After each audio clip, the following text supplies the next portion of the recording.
So when God's word is accepted or received with humility and sincerity, there is cleansing that happens to that listener like Zacchaeus.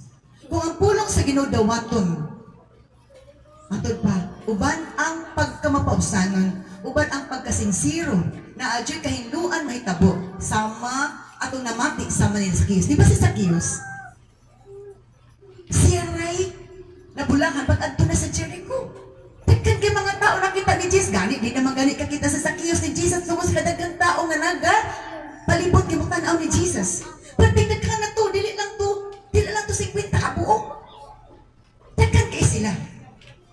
Pero ang nakita ni Lord nga diin na ay kauhaw sa tubig nga ikadalit niya parang hinduan. Maurag yun si Zacchaeus ug ang balay ni Zacchaeus. So sa'yo naitabo, sa diyan si Zacchaeus nagpadayon ni Jesus, naminaw siya ni Jesus.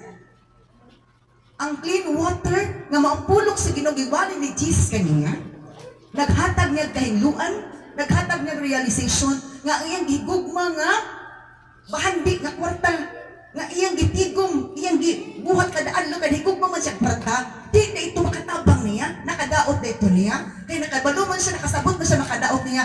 Iyang gisurrender, o ingon siya, Lord, kung naamang ko'y natikasan, balikan ako kaupan.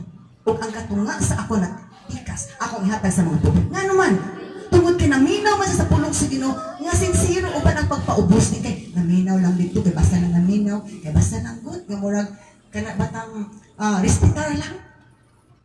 Kabalo si Lord ko nag-respitar lang batas ang pulong. Murag bitaw sa kanon ni timo-timo lang ta, ni tilaw lang ta. Kisay nakatilaw nga nabusog jud kaysa na napating busugan. Hindi gid di ba?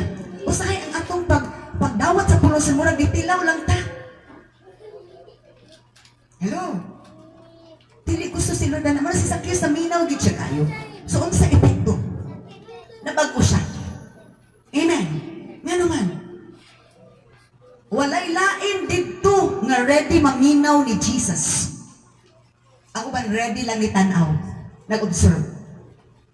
Apan ang gusto ni Lord, ready ta maminaw sa pulong. Kaya kung ready ta maminaw, ready si Lord to pour out sa iyang clean water para mahilog utabang na to or na atay kamaguhan. Willing si Lord, ubag ko na to sa atong pag-uunon. Kung willing ka maminaw, kaya kung maminaw ka, makasabot ka. Hello? Unang lahi, tiyog kaayo ang dagan sa unang pagbati upang linihukan accomplishment sa mga naminaw ay nga naman, nailaw nga sa labutan. Nga diin, na anak kay buhaton para sa kinatibutan. Kay mo ang leading sa Ginoo. So he was cleansed and was changed that he is willing to return what he corrupted. Nga naman, ingato man to, naminaw ragid siya ni Jesus. Kaisa ragid to. Wa gito holding. Kung naminaw tag-ayo, makadulot pag-ayo ang pulong si Ginoo ug nga ikausaban mahitabo sa atong kinabuhi. Munang day of cleansing. Muutong adlaw nga di to malimtan ni Zacchaeus, it's a day of his cleansing.